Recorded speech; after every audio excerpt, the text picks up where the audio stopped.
సుఖ శాంతులను చేకూర్చు శుభయోగ నరసింహుడు.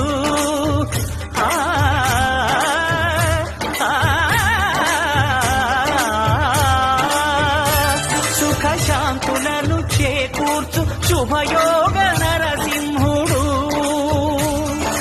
నమో నమః నమో నమః. నమస్కరించెను నాలుగు దిక్కులు, నఖముల వెలుగుకు మ్రొక్కెను చుక్కలు.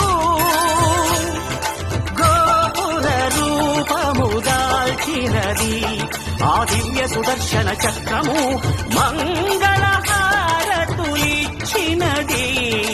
మహాకాల చక్రము. శ్రీకర శుభకర ప్రణవ స్వరూప లక్ష్మీ నరసింహ, 14 లోకములన్నీ మ్రొక్కే జ్వాలా నరసింహ.